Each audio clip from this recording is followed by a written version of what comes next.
ওয়ালা তাকরাবুজ জিনা ইন্নাহু কানা ফাহিশাতান ওয়া সাআ সাবিলা। এই আয়াতটি কোরআনের সেই অংশ যেটি মহানবী সাল্লাল্লাহু আলাইহি সাল্লামের 10টি বিখ্যাত আদেশের শামিল। কিছু সাহাবী বলছেন এটি হচ্ছে মুসা আলাইহিস সালামকে দেয়া শিক্ষার মূলনীতিগুলোর অংশ। আবার মজার ব্যাপার হচ্ছে এই আয়াতটি যে সূরাতে তার নাম হচ্ছে বনী ইসরাইল, ইসরায়েলের সন্তানগণ। যাই হোক, এই বিশেষ আয়াতে আল্লাহ বলছেন তোমরা জিনা বা ব্যভিচারের নিকটবর্তী হও না, এটির ধারে কাছেও যেও না। তিনি এটা বলেননি লা তাজিনু, তোমরা ব্যভিচার করো না, ব্যভিচার করতে যেও না। তিনি বলেছেন তোমরা এর ধারে কাছেও যাবে না। অন্যভাবে বলা যায় এটা একটা কাজ এবং অনেকগুলো ছোট ছোট আচরণ যেগুলো কাজটির দিকে নিয়ে যায়। কাজটির একটি পরিধি আছে যা চারপাশে ঘুরতে থাকে এবং আপনি কাজটির ধারে কাছেও যেতে পারবেন না। যেই সংবেদনশীলতা নিয়ে কোরআনের ভাষা আল্লাহ রাব্বুল আলামিন ব্যবহার করেছেন, আমাদেরকে সেই ভাষা বুঝতে হবে যাতে আমরা আল্লাহর বিজ্ঞতার তারিফ করতে পারি এবং বুঝতে পারি কিভাবে তিনি আমাদের পরামর্শ দিচ্ছেন যাতে আমরা সমস্যাগুলো উতরে উঠতে পারি।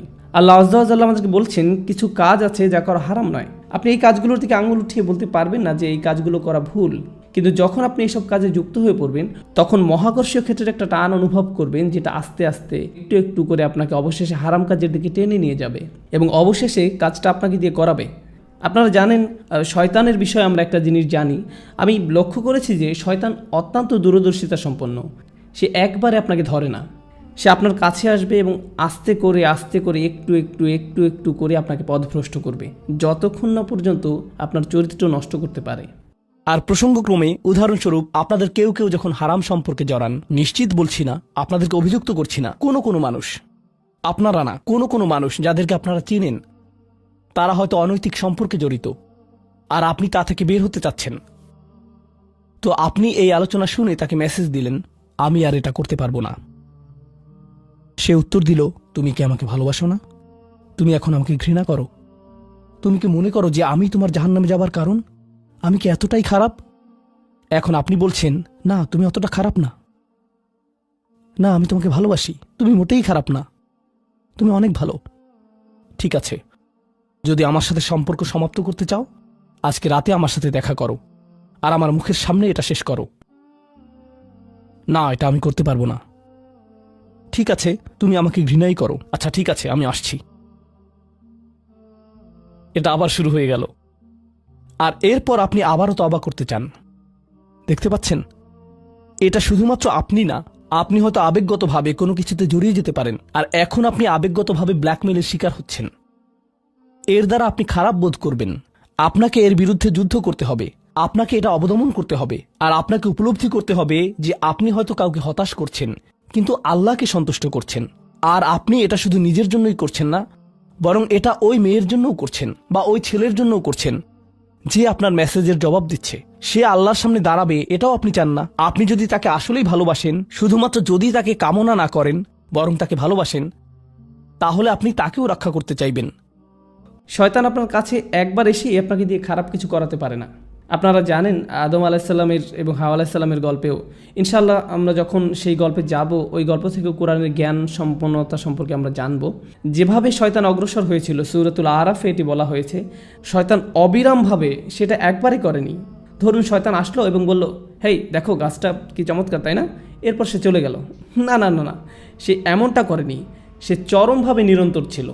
সে একটু একটু করে পথভ্রষ্ট করেছিল এবং তাদের মনের মধ্যে এমন এক ধারণা গেঁথে দিয়েছিল যতক্ষণ না তারা মনে করেছিল এটা তাদেরই অভিপ্রায়।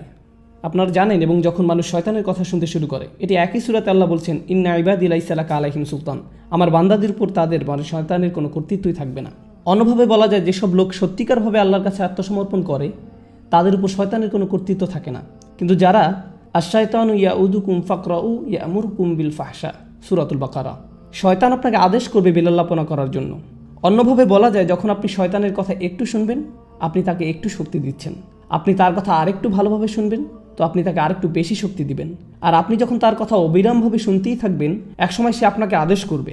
আপনি নিজেকে এমনভাবে বলবেন যে আমি আমার নিজেকে সাহায্য করতে পারছি না, আমি এটা জানিও না, আমি জানি না কী করে আমি কম্পিউটার বন্ধ করব, আমি জানি না কীভাবে প্রতি রাতে এটা হয়ে যায়, আমি জানি না কীভাবে আমি ওইখানে ওই চ্যাটগুলো করি, আতঙ্ককর ওয়েবসাইটগুলো লগ ইন করি, আমি এইসব কেন করছি, লিফটে অথবা যখন আমি রাস্তা হেঁটে যাই কেন আমার চোখ আমি নামিয়ে রাখতে পারি না, আমি নিজেকে সাহায্য করতে পারছি না, আমি জানি না কী করা উচিত।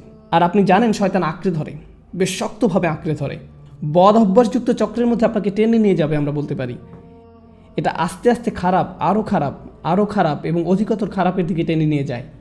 আপনি যদি এটা স্বীকার না করেন তাহলে এটা অধিকতর খারাপের দিকে যায়, আর এটা আপনার আত্মা একদম ধ্বংস করে দেয়। আল্লাহর সাথে আপনার সম্পর্ক নির্ভর করে আপনার অন্তর কতটা পরিষ্কার তার উপর। যতবার আপনি অশ্লীলতায় উদ্ভাসিত হন, আপনার অন্তরের উপর আরও ময়লা, আরও অন্ধকার, আরও আবরণ ঢালতে থাকে এবং ঢালতেই থাকে, যতক্ষণ পর্যন্ত না আপনি আল্লাহর কথা শুনবেন কিন্তু আপনার চোখে এক ফোঁটা পানিও আসবে না। এটা আসবে না কারণ আপনার হৃদয় এতই কঠিনে পরিণত হয়েছে যে আপনি যত অনাবৃত অবস্থা দেখেছেন, যত পাপ করেছেন চোখ দিয়ে সবসময়, আর আপনি এটার গুরুত্বও দিচ্ছেন না। আপনারা জানেন একটা সুন্দর হৃদয় যন্ত্রণাগ্রস্ত হয় যখন অসমীচীন কিছু একটা দেখে যা আল্লাহর নির্দেশের সাথে সামিল নয়। এটা আকর্ষিত হয় না, বরং যন্ত্রণাগ্রস্ত হয়। অবিলম্বে তার বিবেক চাঙ্গা হয়ে ওঠে, অস্থিরতা বন্ধ হয়ে যায়। যখন আপনার এরকম হৃদয় থাকবে, এরকম অবস্থায় যাবেন, আপনি নিজেকে নিয়ন্ত্রণ করতে পারবেন। এগুলোর মধ্যে ভালো কিছুই খুঁজে পাবেন না। আপনার এমন কোনো অনুভূতিই হবে না। আপনার এই অনুভূতিও হবে না যে এটা ভুল। যেটা হবে, আপনি কোনো বোনের দিকে তাকানোর আগে তার আশেপাশে দেখবেন যে অন্য কেউ তাকে দেখছে কিনা, এবং তারপর আপনি ভালো দৃষ্টি নিয়ে তাকাবেন। দেখবেন যে আল্লাহর ভয় একদমই নেই। একমাত্র যে ভয়টা আছে সেটি হলো পাপের ভয়। পাপ ছাড়া আর কোনো ভয়ই নেই। কি ভীষণ অতিমানবিক অবস্থা এটি। আল্লাহ বলছেন, ইয়ালামু খাইনাতাল আয়ুনু ওমা তুখফিস সুদূর। তিনি জানেন চুরি করে তাকানো, একটু এদিক সেদিক তাকানো, তিনি এটা জানেন। আপনার একটু চাহনি আপনার তাকানোর মানে কি, এবং তিনি জানেন আমাদের বক্ষস্থল কি লুকিয়ে রাখে। আপনারা কি জানেন আমি এই বিশেষ আয়াতটি কেন আলোচনা করছি?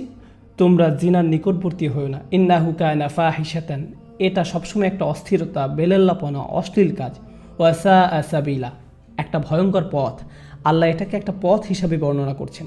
ভয়ঙ্কর পথ, পথে পদক্ষেপ থাকে, ঠিক? পথ মানেই পদক্ষেপ। আপনাকে শনাক্ত করতে হবে আপনি কোন পদক্ষেপ নিচ্ছেন। এই পদক্ষেপ নিতে আপনাকে কি করতে হচ্ছে? আপনারা জানেন প্রত্যেকটা কাজের কিছু প্রক্রিয়া থাকে, কিছু চক্র থাকে। স্কুলের পরে আপনি কয়েক ঘন্টা সময় পাচ্ছেন আপনার পিতামাতা বাসায় ফেরা পর্যন্ত। আপনারা জানেন আপনি কিছু বন্ধুর সাথে ঘুরছেন যাদের কোনো মান নেই।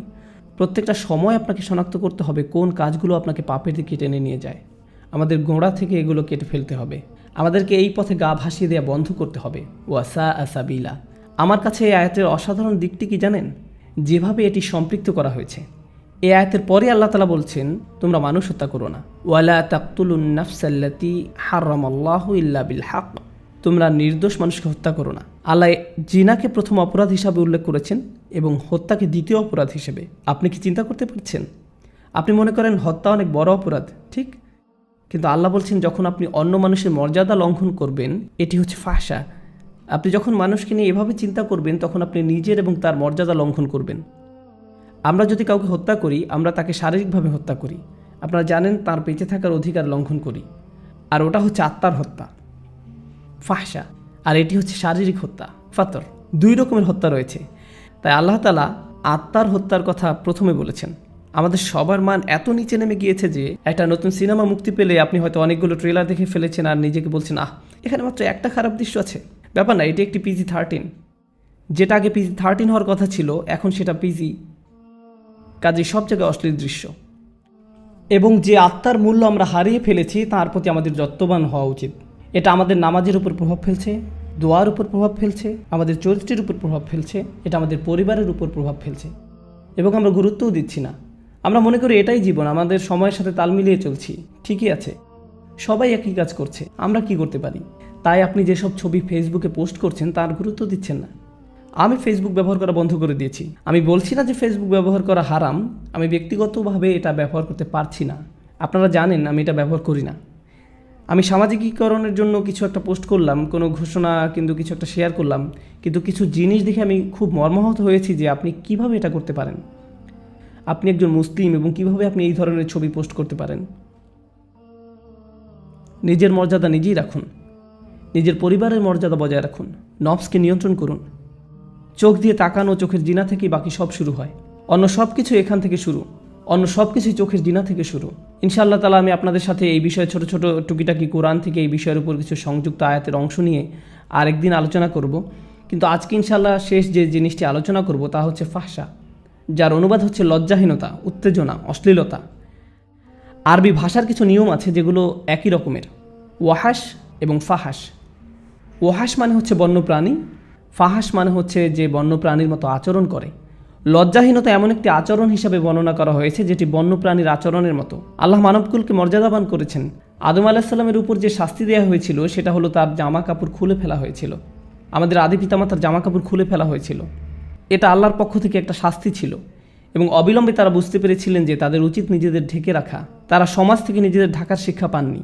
সমাজ তাদেরকে লজ্জাহীনতার শিক্ষা দেয়নি। আপনারা জানেন আজকাল আমাদের নৃতত্ত্ববিদরা আপনাদেরকে শেখাবে যে আপনারা জানেন সমাজ আমাদেরকে জামা কাপড় দিয়েছে।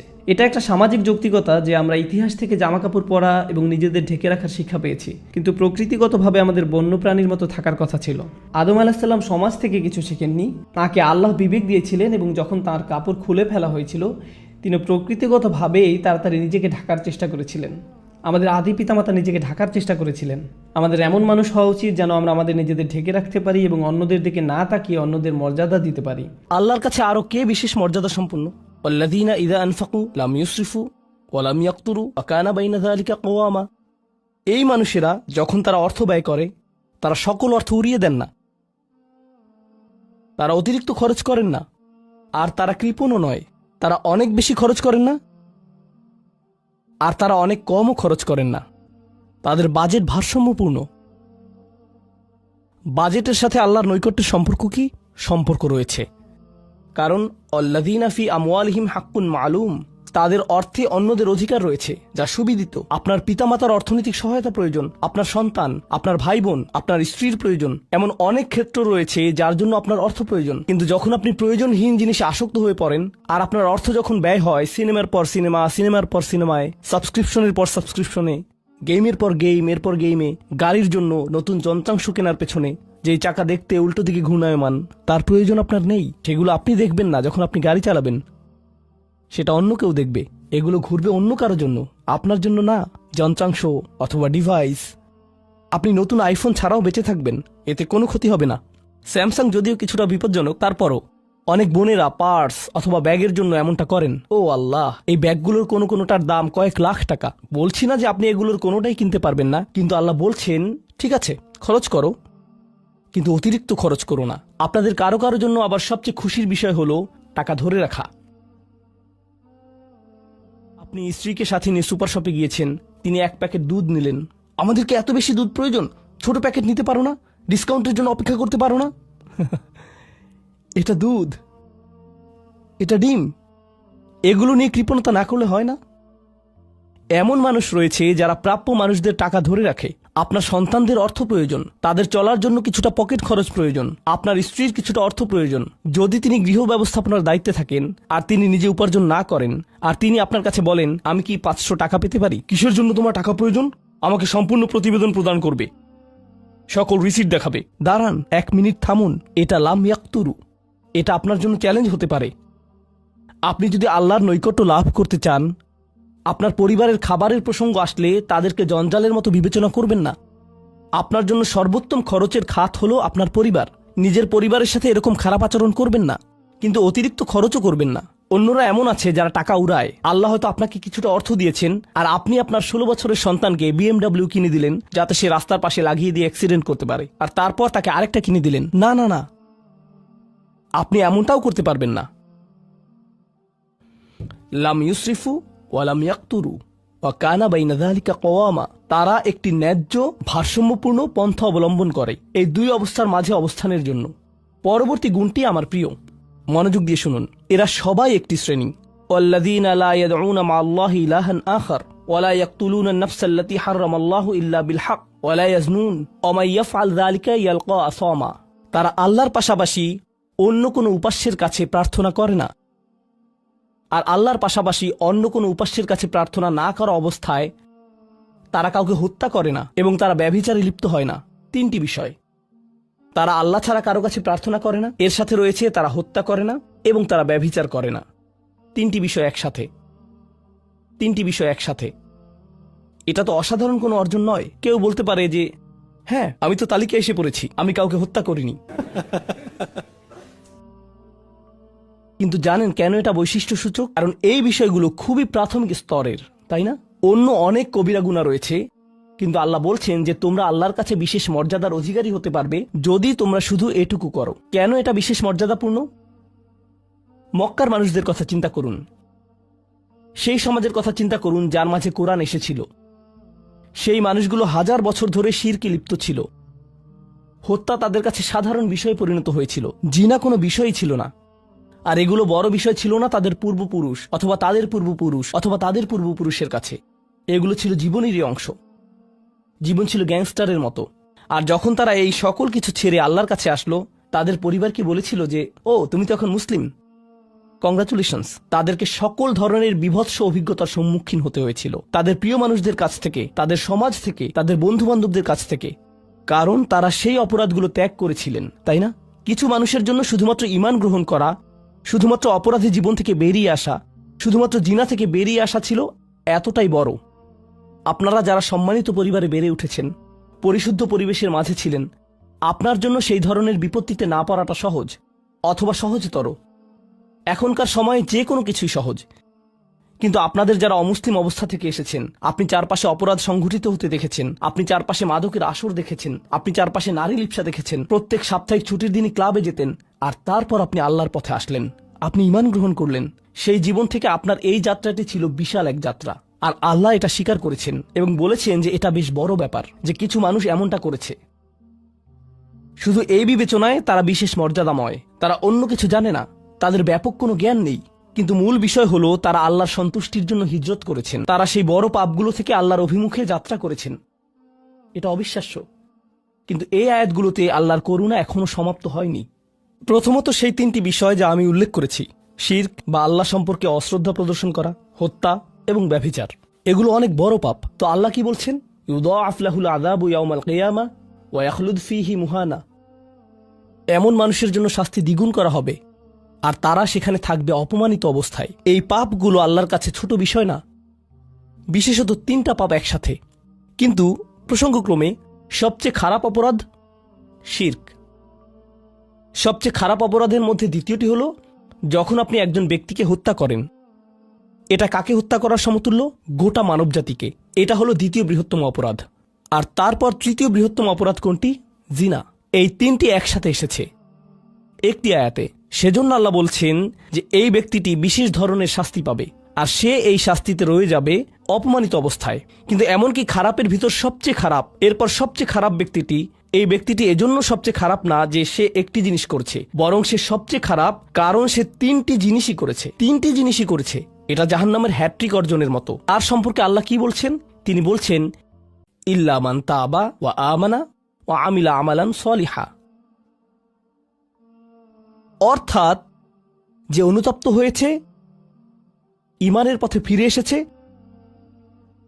এবং তখন থেকে ভালো কাজ শুরু করেছে, তার জন্য নিয়মের ব্যতিক্রম হবে। এটা উপলব্ধি করাটা গুরুত্বপূর্ণ। আল্লাহ বর্ণনা করছেন নিকৃষ্টের মধ্যে নিকৃষ্ট, আর চেয়েও নিকৃষ্ট। আর তারপর বলেছেন এমনকি সেই ব্যক্তির ক্ষেত্রেও যদি সে আমার কাছে ফিরে আসে, আমি তাকে শাস্তিতে নিক্ষেপ করব না। কিন্তু এতটুকুই যথেষ্ট না।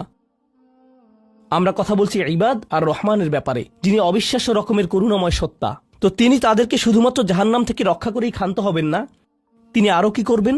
ফাউলাইকা ইউবাদদিলুল্লাহু সাইয়্যাতিহিম হাসানাত। সেই মানুষগুলোর মহাপাপগুলোকে প্রতিস্থাপিত করবেন। আর আমি আপনাদেরকে মনে করিয়ে দিচ্ছি সেই পাপগুলো কি? শিরক। ইন্নাশ শিরকা লাযুলমুন আযীম। হত্যা, কাআন্নামা কাতালান নাসা জামিআ, সে যেন গোটা মানবজাতিকে হত্যা করলো। এবং জিনা, ব্যভিচার, সবচেয়ে বড় পাপ এগুলো। আল্লাহ বলছেন যে পাহাড় সমান তাদের এই সমগ্র পাপ কাজগুলোকে আমি প্রতিস্থাপন করে দিব ভালো কাজ দিয়ে। কিন্তু তারা এখনো কোনো ভালো কাজ করেনি, তারা এখনো নামাজ পড়েনি, তারা এখনো ইবাদত করেনি, তারা এখনো হজ করেনি, তারা এখনো দান করেনি। তারা মূলত যা করেছে তা হলো অনুতপ্ত হয়েছে। আর এখন থেকে তারা ভালো কাজ করবে। আল্লাহর জন্য এতটুকুই যথেষ্ট। তাদের পাহাড়সম পাপগুলো নিবেন যা তাদেরকে চিরকাল জাহান্নামে নিক্ষেপ করতে অপমানিত অবস্থায়, আর তিনি এই পাহাড়সম পাপগুলোকে নিয়ে পাহাড়সম ভালো কাজে পরিবর্তিত করে দিবেন। এটাই আল্লাহ করবেন তাওবাকারীদের জন্য। আপনিও বিশেষ মর্যাদার অধিকারী হবেন। শুধু তাওবা করুন। তো আপনি যখন বসে বসে এটা শুনছেন আর ভাবছেন আমি তো বেশ বড় ভুল করে ফেলেছি, এখানে হয়তো এমন কেউ বসে আছে যিনি কাউকে হত্যা করেছেন, এরপর জেলে গিয়েছেন এবং মুক্তি পেয়েছেন। কিভাবে আল্লাহ আমাকে ক্ষমা করবেন? আপনাদের কেউ কেউ হয়তো ব্যভিচারের ভুল করে ফেলেছেন, আল্লাহ আপনাদেরকে রক্ষা করুন। আপনাদের কেউ কেউ হয়তো সেই পথে অগ্রসর হচ্ছেন, আপনাদের কেউ কেউ হয়তো শিরক করেছেন। সকল ধরনের অপরাধ সংঘটিত হচ্ছে আর মানুষ সকল ধরনের অপরাধে লিপ্ত হচ্ছে। আপনি যদি তওবা করেন এবং আল্লাহর কাছে ফিরে আসেন, এই সকল অপরাধ শেষ হয়ে যাবে। কিন্তু এরপর আপনাকে ভালো পথে চলতে হবে। ও আমিলা আমালান সলিহা ফাউলাইকা ইউবাদদিলুল্লাহু সাইয়্যাতিহিম হাসানাত। অন্য কথায়, যখন আপনি আল্লাহর কাছে ফিরে আসবেন, এটা প্রকৃত অর্থেই প্রত্যাবর্তন হতে হবে, এটা কৃত্রিম হতে পারবে না। ওয়াকানাল্লাহু গফুরুর রহিমা। আর আল্লাহ সর্বদাই ক্ষমাশীল, অতিমাত্রায় ক্ষমাশীল, সর্বদা প্রেমময়, যত্নশীল এবং করুণাময়। আমার সময় ফুরিয়ে যাচ্ছে, কিন্তু আপনাদের সাথে আরো কয়েকটা বিষয় শেয়ার করতে চাই। আসুন এই তালিকাটা প্রথমে শেষ করি। এটা শেষের দিকে। কেউ বলতে পারে যে আমি শিরক করিনি, আমি হত্যা করিনি, আমি জিনাও করিনি, আমি শুধু ছোট বিষয়গুলো করেছি। যেমন আমি ফজরের নামাজ পড়িনি, একদিন ফ্রিজ থেকে আমার ভাইয়ের চকলেট মিল্ক চুরি করে খেয়েছি, বেশ কয়েকবার বাবার সাথে চড়া মেজাজে কথা বলেছি, আরেকদিন একটা পার্টিতে কিছুটা গীবত করে ফেলেছি। কিন্তু আমি হত্যা করিনি। এই তওবা তো আসলেই খারাপ অপরাধীদের জন্য। তাহলে আমার কি হবে? সাধারণ পাপীদের কি হবে? বাকি আমরা যারা রয়েছি, কারণ তারা হলো উঁচু স্তরের পাপী, তাই না? তো পরবর্তী আয়াত বলছে, তোমরা বাকি যারা রয়েছ, ওয়ামান তাবা, যেই তাওবা করেছে, যে কোনো ধরনের তাওবা, আমিলা সালিহান, সৎ কাজ করেছে, ফাইন্নাহু ইয়াতুবু ইলাল্লাহি মাতাবা, তো যখন সে আল্লাহর কাছে ফিরে আসে আন্তরিকভাবে, অনুতপ্ত হয়ে, আল্লাহ সেটাও স্বীকার করেন। না না না, কারণ আমার পাহাড় সম পাপ প্রয়োজন, এটাকে পাহাড় সম পুণ্যে রূপান্তরিত করার জন্য, এটাকে পাহাড় সম পুণ্যে রূপান্তরিত করার জন্য এমন প্রয়োজন নেই। যেই পাপেই লিপ্ত থাকেন না কেন, শুধু তওবা করুন। ফাইন্নাহু ইয়াতুবু ইলাল্লাহি মাতাবা ওয়াল্লাযীনা লা ইয়াশহাদুনা যুর। এমন মানুষ যারা অন্যায়ের সাক্ষ্য হয় না। এর অর্থ হলো তারা সহ্য করে না যখন কোনো অন্যায় সংঘটিত হয়। এই মানুষগুলো আল্লাহর কাছে মর্যাদা সম্পন্ন, কারণ তাদের পরিসরে কেউ যখন মানসিকভাবে নির্যাতনের শিকার হয়, কেউ যখন অর্থনৈতিকভাবে নির্যাতনের শিকার হয়, তাদের পরিবারে, ধরুন দুই ভাই মিলে কোনো ব্যবসা করে আর তাদের একজন সকল অর্থ আত্মসাৎ করে অন্যজনকে বঞ্চিত করে, যার ফলে আদালতে গিয়ে এখন একে অপরের বিরুদ্ধে অবতীর্ণ। সেখানে আপনার হয়তো কোনো এক পক্ষের সাথে সম্পর্ক রয়েছে, আপনি নিশ্চুপ দাঁড়িয়ে থেকে অন্যায় হতে দিবেন না। আপনি এটা হতে দিবেন না। যদি এটা আপনার নিজের বাবার বিরুদ্ধেও যায়, যদি এটা আপনার স্বামী স্ত্রী বা সন্তানদের বিরুদ্ধেও যায়, আপনি অলসভাবে দাঁড়িয়ে থেকে অন্যায়কে সহ্য করবেন না, আপনি প্রতিবাদ করবেন। কমপক্ষে এর নীরব অংশীদার হবেন না, আপনি সে স্থান ত্যাগ করবেন। এর সাথে আমার কোনো সম্পর্ক নেই, আমি এর অংশ হতে চাই না। লা ইয়াশহাদুনা যুর, এর আরেকটা অর্থ হলো তারা মিথ্যা সাক্ষ্য প্রদান করে না। কখনো আপনার উপর চাপ থাকে এমন মানুষের পক্ষ অবলম্বন করার জন্য যারা অন্যায়কারী। আপনি জানেন যে তারা অন্যায়কারী, কিন্তু তারা বলে পরিবার আগে ভাই, অথবা বন্ধুত্ব সবার আগে। আর আপনি যদি এটা করেন, যদি আপনার আনুগত্য ভুল স্থানে প্রদান করেন, এটা জেনে শুনে যে আপনি ভুল, তাহলে এটা লা ইয়াশহাদুনা যুর এর লঙ্ঘন। আয়াতটির দ্বিতীয় অংশ, ওয়া ইযা মাররু বিল্লাগwi মাররু কিরামা, এটাও অসাধারণ। এই আয়াতে আল্লাহর কাছে আপনাকে অসাধারণ বানিয়েছে কোনটি? আপনি একটা আসরে রয়েছেন, বন্ধুরা সবাই ঘুরে বেড়াচ্ছে, অথবা আপনি হয়তো কোনো হোয়াটসঅ্যাপ গ্রুপে আছেন। আজকাল যোগাযোগের বিভিন্ন মাধ্যম রয়েছে, আর এই সকল যোগাযোগের মাঝে মানুষ যুক্তিহীন কথা বলে থাকে, মানুষ একে অপরের বিরুদ্ধে গীবত করে, তারা একে অপরের প্রতি বিদ্রুপ করে, তারা একে অপরের সময় নষ্ট করে, আর আপনি এর সাথে কোনো সম্পর্ক রাখতে চান না। তো আপনি কি করবেন? আপনি আসরটি ত্যাগ করবেন। কিন্তু আপনি প্রথমে একটা লেকচার দিবেন না যে এগুলো সবই অর্থহীন, তোমরা নিজেদের সময় নষ্ট করছো, আস্তাগফিরুল্লাহ, আমি তোমাদেরকে আল্লাহর দিকে ডাকছি এবং তওবা করতে আহ্বান জানাচ্ছি, তোমরা এই ভিডিওটি দেখো, আমি এই আসর ত্যাগ করছি না। অথবা আপনি কোনো পার্টিতে রয়েছেন আর বললেন, আস্তাগফিরুল্লাহ, তোমরা সবাই গীবত করছো, আমি এখান থেকে চলে যাচ্ছি। ওয়া ইযা মাররু বিল্লাগwi মাররু কিরামা, যখন তারা এই ধরনের আসরের পাশ দিয়ে যায়, যখন তারা এই ধরনের পরিস্থিতির সম্মুখীন হয়, তারা সেখান থেকে বেরিয়ে আসে সম্মানজনক উপায়ে, মাররু কিরামা। অন্য কথায়, তারা তাদের নিজস্ব মর্যাদা রক্ষা করে, তারা এমন অবস্থায় পড়ে না যা অন্যদেরকে এবং তাদের নিজেদেরকে অপমানিত করে। আর এই প্রক্রিয়ায় তারা অন্য কাউকে খারাপ বোধও করায় না, তারা সম্মানজনক অজুহাত তৈরি করে এবং নিজেদেরকে সেই পরিস্থিতি থেকে বের করে আনে। ওয়া ইযা মাররু বিল্লাগwi মাররু কিরামা। আর সবশেষে, ওয়াল্লাযীনা ইযা যুকিরু বিআয়াতি রাব্বিহিম লাম ইয়াখিরু আলাইহা। আসলে এখনো শেষ হয়নি, আপনাদের ভালো বোধ করার জন্য বললাম। ওয়াল্লাযীনা ইযা যুকিরু বিআয়াতি রাব্বিহিম লাম ইয়াখিরু আলাইহা সুম্মান ওয়া উময়ানান। এটা জুমায় অংশগ্রহণকারীদের জন্য। যখন তাদেরকে স্মরণ করিয়ে দেয়া হয় তারা অন্ধ এবং বধিরের মতো পড়ে থাকে না। অন্য কথায়, তারা সেগুলো উপেক্ষা করে না, তারা সেগুলোকে হালকাভাবে গ্রহণ করে না। তারা কিছু শোনার পর বলে না যে হ্যাঁ, এটা আমার সম্পর্কেই বলেছে, এটা ঠিকই আমার বিবেককে আঘাত করেছে, কিন্তু আমি ভুলে যাব যে এটা আমি শুনেছি, আমি ভান করব যে এটা আমার সম্পর্কে না এবং এটা নিয়ে চিন্তা করব না। তারা ইচ্ছাকৃত বধির না, আর তারা ইচ্ছাকৃতভাবে অন্ধও না। সেই স্মরণিকার প্রতি যা তাদেরকে প্রদান করা হয়েছে, এটা ছিল আপনার সম্পর্কে, এটা ছিল আপনার কার্যকলাপ সম্পর্কে, আপনার উদ্দেশ্য সম্পর্কে। আর এখন আপনি এটা আর নিতে পারছেন না, কারণ আপনি পরিবর্তিত হতে চান না। বাল ইউরিদুল ইনসানুল ইয়াফজুরা আমামাহ, মানবজাতি শুধু তার সামনে যা রয়েছে তাতে নিমজ্জিত হয়ে যেতে চায়। প্রলোভনগুলো এতটাই মজবুত। আর কোরআন উলিন নুহা সম্পর্কে বলছে, তারা এমন মানুষ যারা নিজেদেরকে সংযত করতে পারে। আপনাকে স্মরণ করিয়ে দেয়া হচ্ছে নিজেকে সংযত করার জন্য, আর আপনি বলছেন আমি সংযত হতে চাই না, আমি এই অবস্থাতেই ভালো আছি। আমি ইতিমধ্যেই কাজটি করার দিন, তারিখ এবং স্থান নির্ধারণ করে ফেলেছি এবং টিকিটও করে ফেলেছি। এরপর এই খুতবাটি আমার মুড নষ্ট করে দিল। তো আমি এখন একটা বার্গার খাবো এবং খুতবায় যা শুনেছি তা নিয়ে চিন্তা করব না। তারপর সেখানে যাব যেখানে আমি যেতে চেয়েছিলাম। খুতবাটা বেশ দেরিতে শোনা হয়েছে। সেই মানুষেরা এমনটা করে না। যখন কোনো স্মরণিকা শ্রবণ করে, নিজেদের উপর এর প্রভাব পড়তে দেয়, তারা এটাকে পরিবর্তন ঘটানোর সুযোগ দেয়। এটাই তাদেরকে আল্লাহর কাছে বিশেষ মানুষে পরিণত করে। প্রসঙ্গক্রমে কখনো কখনো আপনার ভিতরে ঘটে যাওয়া সেই পরিবর্তন অন্য কেউ দেখে না, অন্য কেউ জানে না সেই পাপ সম্পর্কে যার দিকে আপনি অগ্রসর হচ্ছিলেন।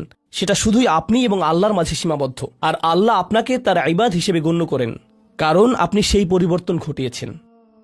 তো এখন যেহেতু আমরা সমাপ্তির দিকে যাচ্ছি, এটাই এখানে বর্ণিত শেষ গুণ।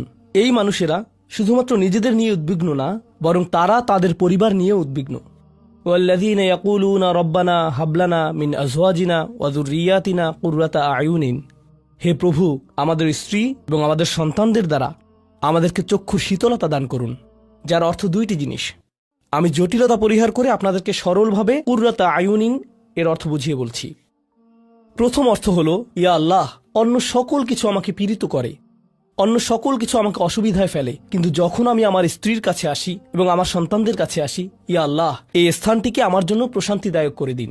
আমার সকল অসুবিধা দূর হয়ে যায় যখন আমি আমার স্ত্রীর দিকে তাকাই, আমার সকল অসুবিধা দূর হয়ে যায় যখন আমি আমার সন্তানদের সাথে থাকি। ইয়া আল্লাহ, আমার স্ত্রী এবং আমার সন্তানদের মাঝে এটা প্রদান করুন, অথবা আমার স্বামী এবং আমার সন্তানদের মাঝে এটা প্রদান করুন। কুররা শব্দটির দ্বিতীয় অর্থটি এসেছে করার থেকে। করার অর্থ যখন আপনার চোখ কোথাও আটকে যায়। ইয়া আল্লাহ, আমার স্ত্রীর প্রতি আমার ভালোবাসা এতটাই সৃষ্টি করে দিন যাতে আমি তার উপর থেকে চোখ ফিরাতে না পারি। ইয়া আল্লাহ, আমার সন্তানদের নিয়ে আমাকে এতটাই আনন্দিত করে দিন এবং এতটাই ভালোবাসাপূর্ণ করে দিন যাতে আমি তাদেরকে অন্যদের সাথে তুলনা না করি। আমার যা রয়েছে তা নিয়ে আমি সুখী, তারা খারাপ বোধ করুক এটা আমি চাই না। আমি তাদের অর্জনের স্বীকৃতি প্রদান করি। আমাকে সেই সামর্থ্য দান করুন যাতে স্ত্রী এবং সন্তানদের মাঝে কুররাতু আয়ুন খুঁজে পাই। আমাকে একটি মজবুত পরিবার দান করুন এবং আমাকে আমার পরিবারের প্রতি সন্তুষ্ট করে দিন। আপনাদের অনেকের জন্য একমাত্র দুশ্চিন্তার বিষয় হলো স্ত্রী এবং সন্তান। এই দোয়া অনুযায়ী দুশ্চিন্তার একমাত্র উপশমকারী হওয়া উচিত স্ত্রী এবং সন্তান। আর আপনি নিজে চেষ্টা না করে শুধু আল্লাহর কাছে কিছু চাইতে পারেন না, কারণ আল্লাহ বিশেষ কোনো বৃষ্টি আপনার পরিবারের উপর বর্ষণ করবেন না, যার ফলে আকস্মিকভাবে আপনি আপনার স্ত্রীকে ভালোবাসতে শুরু করবেন। এর জন্য চেষ্টা করতে হবে। আপনার সন্তানদের সাথে সম্পর্ক উন্নয়নের জন্য আপনাকে চেষ্টা করতে হবে। এটা রাতারাতি ঘটবে না। এটা এমন জিনিস যাতে আপনাকে এবং আমাকে বিনিয়োগ করতে হবে। তো আল্লাহ আমাদেরকে সামর্থ্য দান করুন যাতে আমরা শুধুমাত্র মুখে এই দোয়া করে ক্ষান্ত না হই, বরং দোয়াটি যাতে বাস্তবায়িতও করতে পারি, কারণ আল্লাহ প্রচেষ্টার বিষয়ে জিজ্ঞেস করবেন। এমনকি সেই বিখ্যাত দোয়াটির শেষেও এটা এসেছে, রব্বানা আতিনা ফিদ দুনিয়া হাসানা ওয়া ফিল আখিরাতি হাসানা ওয়া কিনা আযাবান নার। বিখ্যাত একটি দোয়া, তাই না? আমাদেরকে এই জীবনের সর্বোচ্চটা দান করুন, পরের জীবনেরও সর্বোচ্চটা দান করুন, আমাদেরকে জাহান্নামের শাস্তি থেকে রক্ষা করুন। এরপরে আল্লাহ কি বলছেন? উলাইকা লাহুম নাসিবুম মিম্মা কাসাবু। তারা ততটুকু অংশই পাবে যা তারা অর্জন করেছে। আপনি শুধু দোয়া করবেন আর তা কাজ করবে তেমনটা না। আপনাকে অর্জন করতে হবে, আপনার চেষ্টাকে কাজে লাগাতে হবে। তো আপনি যখন আপনার পরিবার নিয়ে উদ্বিগ্ন থাকবেন, তখনই আপনি পরিবারে প্রশান্তি প্রদানের জন্য আল্লাহর কাছে চাইবেন। আর প্রসঙ্গক্রমে এটা দিয়ে কি বোঝায়? যে সকল স্বামীরা যারা লন্ডন শহরে রাত 2টা-3টা পর্যন্ত সীসা বারে সময় কাটান, কিন্তু বাড়িতে তাদের স্ত্রীদের কাছে যান না, কারণ তারা তাদের স্ত্রীদের মাঝে কোনো প্রশান্তি খুঁজে পান না। আর তাদের স্ত্রীরা তারাও তাদের স্বামীদের মাঝে কোনো প্রশান্তি খুঁজে পান না। যখন তারা বলবেন, না ভাই আমাকে বাড়ি যেতে হবে, তখন তারা আল্লাহর কাছে বিশেষ মর্যাদা সম্পন্ন হয়ে উঠবেন। যখন তারা সন্তানদের সাথে সময় ব্যয় করবেন, সন্তানদের থেকে তাদের চোখ সরে যায় না। আর যেহেতু আপনার চোখ তাদের থেকে সরছে না, এর অর্থ আপনি আসলে তাদের সাথে রয়েছেন, এর অর্থ আপনি আসলে সন্তানদের সাথে সময় ব্যয় করছেন এবং সেটা উপভোগ করছেন।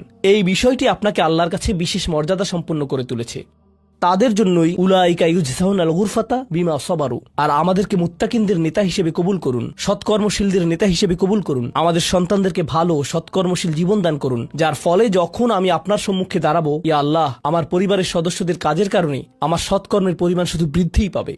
এখন এই সব কিছুর পরে উলাইকা ইউজজাউনাল গুরফাতা বিমা সাবারু, এই মানুষদেরকে প্রদান করা হবে সুউচ্চ প্রাসাদ, তারা যে ধৈর্য প্রদর্শন করেছে তার প্রতিদান স্বরূপ। লক্ষ্য করুন, এখানে আল্লাহ বলছেন তারা যে ধৈর্য প্রদর্শন করেছে তার প্রতিদান স্বরূপ। আপনি যদি এই তালিকার প্রথমে যান, যারা তাদের জিহ্বা সংযত করে, যখন মূর্খ লোকেরা তাদের সাথে কথা বলে তারা বিনয়ী, তারা জিহ্বা সংযত করে, যারা আল্লাহ ছাড়া অন্য কারো ইবাদত করে না, যারা আল্লাহর ইবাদত করে রাতের গভীরে। এই তালিকাটি যা আমরা আলোচনা করলাম, তাদের প্রত্যেকেরই প্রয়োজন অধ্যাবসায়, মজবুতি, দৃঢ়তা এবং প্রতিজ্ঞা। আর সবর শব্দটি দিয়ে এটাই বোঝায়। এই মানুষগুলো পুরস্কৃত হবেন তারা যে দৃঢ় প্রতিজ্ঞা দেখিয়েছেন তার জন্য। তারা এর জন্য প্রতিজ্ঞাবদ্ধ ছিলেন। ওয়ায়ুলাক্কাউনা ফিহা তাহিয়াতান ওয়া সালামা, তাদেরকে সেখানে অভ্যর্থনা করা হবে অভিবাদন ও সালাম সহকারে। আল্লাহ তাদের জন্য অভিবাদন প্রেরণ করবেন। আল্লাহ শুধুমাত্র তাদেরকে ভালোবাসবেন না, বরং তিনি তাদেরকে এখন সম্মানিতও করছেন। এরা হলেন আল্লাহ কর্তৃক বিশেষ পুরস্কার প্রাপ্ত। খালিদিনা ফিহা হাসুনাত মুস্তাকাররা ওয়া মুকামা, তারা অবিশ্বাস্য সেই সম্মানের মাঝে এবং সেই সুউচ্চ প্রাসাদের মাঝে চিরকাল থাকবেন। কি চমৎকার স্থান, স্বল্পকালীন এবং চিরকালীন অবস্থানের জন্য। তো আল্লাহ এটাকে জাহান্নামের সাথে তুলনা করেছেন, তাই না? জাহান্নামীরা বলবে, আমি এখানে স্বল্পকালের জন্যও থাকতে চাই না, চিরকালের জন্যও থাকতে চাই না। আল্লাহ বলেছেন, জান্নাতের স্বাদ যদি তুমি সামান্য পরিমাণেও পাও, তুমি এটা আকাঙ্ক্ষা করবে, তুমি এটা চিরকালের জন্য চাইবে। আল্লাহ আমাদের সকলকে চিরকালের জন্য জান্নাতে প্রবেশ করান। আমরা সর্বশেষ আয়াতে এসেছি। আমি জানি যে আমি অতিরিক্ত সময় নিয়েছি, প্রশ্ন উত্তরের জন্য আপনাদের কিছুটা সময় আমার দেওয়া উচিত। আমার আর 4-5 মিনিট প্রয়োজন। শেষের এই আয়াতটি গভীর তাৎপর্যপূর্ণ। এই সূরাটির শেষ আয়াত, এটা এই অনুচ্ছেদটিরও শেষ আয়াত। এই তালিকা যা আপনাকে বিশেষ মর্যাদা সম্পন্ন করবে তার সাথে এর কোনো সম্পর্ক নেই। আয়াতটি কুরাইশ এবং গোটা মানবজাতিকে উদ্দেশ্য করে বলা হয়েছে। আর রাসূলকে বলা হলো যে কিভাবে সৃষ্টিকর্তার নৈকট্য অর্জন করা যাবে। এই তালিকা যেহেতু এখন প্রদান করা হলো, তাহলে আর সমস্যা কোথায়? কুল মা ইয়াবাউ বিকুম রাব্বি লাউলা দুআউকুম ফাকাদ কাযাবতুম ফাসাউফা ইয়াকুনু লিজামা। এই আয়াতটিকে ব্যাখ্যা করার বেশ কয়েকটি দৃষ্টিভঙ্গি রয়েছে। আমি সরলভাবে এর কয়েকটি আপনাদের সাথে শেয়ার করতে চাই। সময় স্বল্পতার কারণে আমি ভাষাতাত্ত্বিক আলোচনায় যাব না। আমি শুধু অন্তর্নিহিত অর্থগুলোর সহজ বাংলা বর্ণনা করব। আল্লাহ একদিকে বলছেন, আল্লাহর সম্মুখে তোমাদের কি গুরুত্ব আছে, আল্লাহর সামনে তোমাদের কি মূল্য আছে, তোমরা কি মনে করো, তোমরা যখন আল্লাহর সামনে উপস্থিত হবে কি মূল্য তোমাদের থাকবে। মানবজাতি হিসেবে তোমাদের একটা মর্যাদা দেয়া হয়েছে যা অন্য কাউকে দেয়া হয়নি। দুআউকুম, তোমরা নিজেদের ইচ্ছায় আল্লাহকে ডাকতে পারো। আল্লাহকে ডাকতে হলে তোমাদের নিজস্ব ইচ্ছাশক্তিকে প্রয়োগ করতে হয়। পাহাড়, গাছ, পাখি, তাদের কোনো নিজস্ব ইচ্ছা নেই, তারা আল্লাহকে ডাকতে বাধ্য। ওয়া ইম মিন শাইইন ইল্লা ইউসাব্বিহু বিহামদিহি ওয়ালাকিন লা তাফকাহুনা তাসবিহাহুম। তোমরা আল্লাহর কাছে মূল্যবান যদি একটি জিনিস না থাকে, আর তা হলো তোমাদেরকে বাছাই করা হয়েছে তাকে ডাকার জন্য, কিন্তু তোমরা সেই দায়িত্বকে পরিত্যাগ করেছো। ফাকাদ কাযাবতুম, আল্লাহকে ডাকার এই আমন্ত্রণকে তোমরা মিথ্যা সাব্যস্ত করেছো। ফাসাউফা ইয়াকুনু লিজামা, এই শাস্তি তোমাদেরকে পরিত্যাগ করবে না। এটা হবে এমন জিনিস যা থেকে তোমরা মুক্ত হতে পারবে না। এটা প্রথম অর্থ। আয়াতটির আরেকটি অর্থ হলো, আল্লাহ কাফেরদের এবং যারা সকল ধরনের পাপ কাজ করে তাদেরকে বলছেন, আমার কাছে তোমাদের কোনো মূল্য নেই।